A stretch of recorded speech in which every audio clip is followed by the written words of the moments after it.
Good evening, YouTube. Frosty here.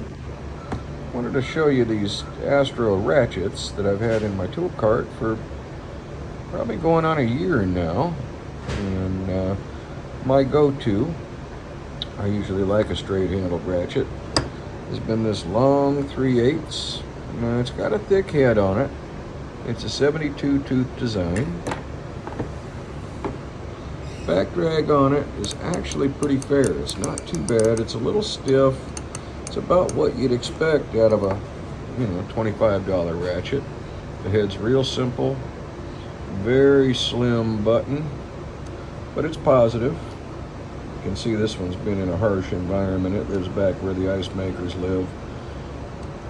And it's got a few dings on it from being beat up and dropped. Simple, single button. Now, this is not a super strong ratchet, but I have put quite a bit of torque on this thing with the long handle, and it hasn't flinched.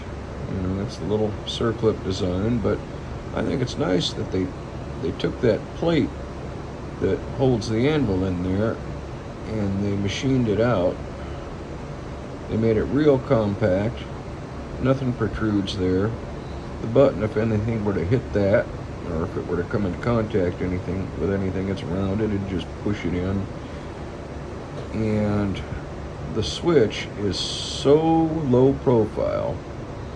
I think they have to do that because of the thickness of the head. If you compare that with, say,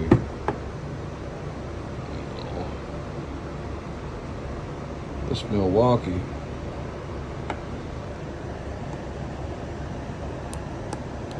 it's night and day. But it's not too far off from a dual 80. It's kind of right there. More on this one later. So these ratchets, I think the whole set probably ran me about 80 bucks on Amazon. I know Mr. Joe can get you these. This is the little long-handled 1/4 inch guy. Excellent ratchet. You're not gonna really bear down on a 1/4 inch, but I've used this quite a bit too. They have held up. And the reason I went with these is because that cart stays open most of the day and I'm not always in there to keep an eye on it. So every once in a while, one of our guys will sneak in there and grab something, and I may have to fish it out from underneath a machine, or out of a pile of melting ice, or just go and hunt it down. And if something were to happen to these, it's a $25 cost and a day and a half waiting for Amazon to ship me another one. I'm not really worried about them. They pair real well with those sockets that I got from Mr. Joe, the ones with the glow-in-the-dark stripe on them. They are fantastic. Now, they are 6 points. All of this stuff has held up just better than anyone could have expected. Better than your Huskies, better than your Craftsmans, especially the new Craftsman, and a far cry better than, Harbor Freight. Now, I'm not picking on any of them. I've got some Husky tools here that I kind of donated to the boys that are quite a bit older, and they're still holding up for the most part. We do have some of the backs of the sockets are a little ugly from being run on the impact wrench, but this is a good option for a backup ratchet or something you want to throw in the trunk of a car, or for a little travel set. These old Astro ratchets are pretty good. Another thing I want to show you,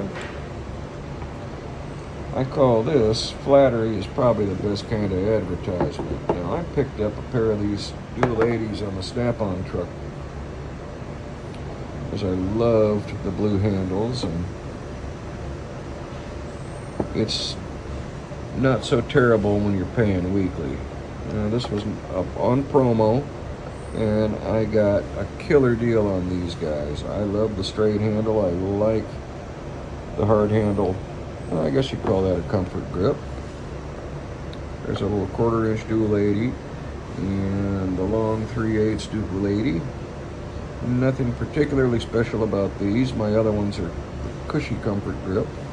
But I wanted to compare the head on the 3/8. And I'm sure I'm not the first one to do this, but we'll compare the head on the 3/8 to the head on the Icon, right down to the button. I mean, that's got to be flattering for Snap-on to have somebody, you know, claim they're going to go after you and damn near copy your product. I mean, it's not identical. The parts will not interchange.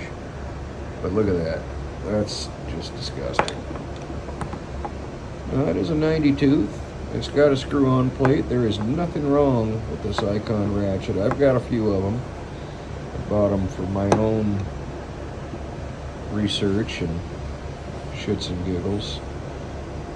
Now, the screws don't protrude like the Snap-on. Of course, they are sunk down in there. And you got two ways of taking those out. You can use a flat tip in a pinch, or you got your Torx in there. The New Lady is by far the better ratchet. I know it will stand the test of time a little better, but you know, for 36 bucks or whatever this little stubby cost, this was not a bad deal. Neither was this guy. I picked up a set of these little stubby Milwaukees not too long ago. I actually kind of like them. A lot of people would ask, especially with my wife, what the hell are you going to do with all those ratchets? I said, well, it doesn't matter. I didn't need them, but I wanted them. Some people collect stamps. I collect ratchets and wrenches and screwdrivers and pliers. And everything has a purpose. Everything has a box that goes in. And some things I just buy them because I cherish them. Now, these share the same shape as the Sunex chrome ratchets I've shown you guys, but they do have the screw down plate. They're extremely low profile and they are really stout. Even the 1/4 inch guy, you know, the regular old 1/4 inch ratchet from them, you can bear down on that thing real hard and it won't budge. If you're looking for a backup ratchet, these guys are excellent. Now, they're not American made, they're Chinese made, I believe. The Icon's going to be, I think, Taiwanese.